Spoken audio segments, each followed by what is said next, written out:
There's just something about travel. It changes you. My name is Kade, and my hope is that travel will help me discover exactly who I really am. This is my adventure after grabbing a ticket anywhere.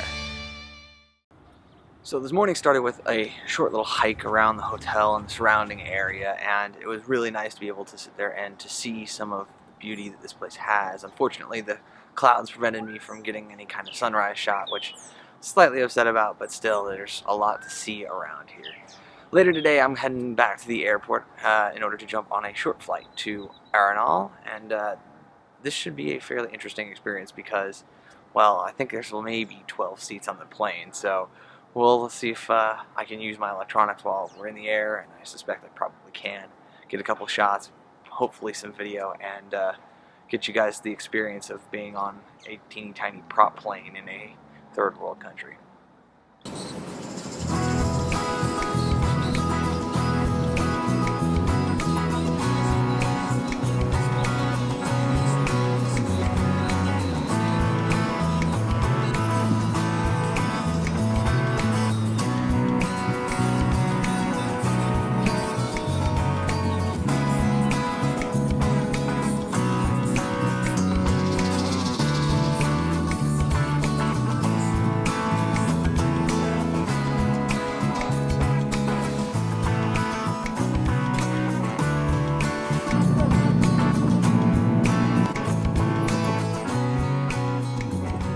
The airplane out here was its own adventure. I mean, you know, there was only two other people on the plane with me and then the two pilots, and it was just kind of exactly what I expected of a 12-seater Cessna plane, but at the same time, slightly more scary than I was expecting, which is interesting, but at the same time, really something fun. My cabbie took me to the wrong hotel, which was interesting in its own right. But more interesting was the hairpin turns and the ridiculousness that is the road to get up here. It's shocking to me that that is a serviceable road, and you know, I was sitting there, I was getting bumped around, and you know, we're doing all these tight 170-degree turns and left and right and all that. And then all of a sudden, a car comes directly down the hill at us. And this road is barely wide enough for one car. So I'm trying to figure out how the hell he's going to do two. And the short version is he basically parks the car into the canyon or the hill wall. So that was very interesting and very entertaining for someone like myself. So we did that, and that was interesting. So I get to the hotel, and yeah, there's no one here. Apparently, you know, when they talk about the wet season and the low season, they really mean it. You know, I've seen exactly two other guests so far. A nice newlywed couple at the hotel restaurant when I was trying to get some food.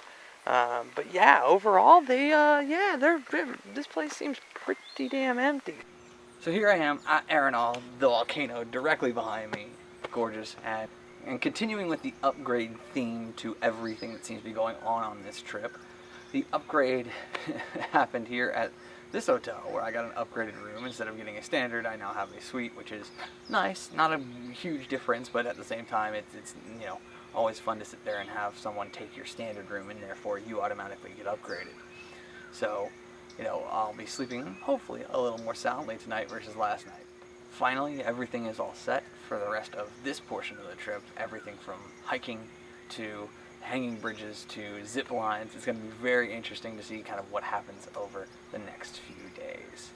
You know, they tell you at the front desk multiple times, like, hey, make sure you put all your valuables into the safe box. Makes a lot of sense, right? I want to put stuff in there, right? My passport, my credit cards when I'm not going to need them, you know, extra cash, whatever.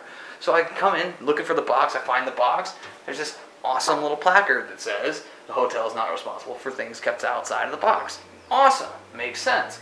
I then look down in said box, and I find that, yes, it has no door. On the next episode of A Ticket Anywhere, checking out the hotel grounds, exploring a butterfly garden, and a hike in the jungle. Today's question for you to answer in the comments is, when did you last receive a free upgrade?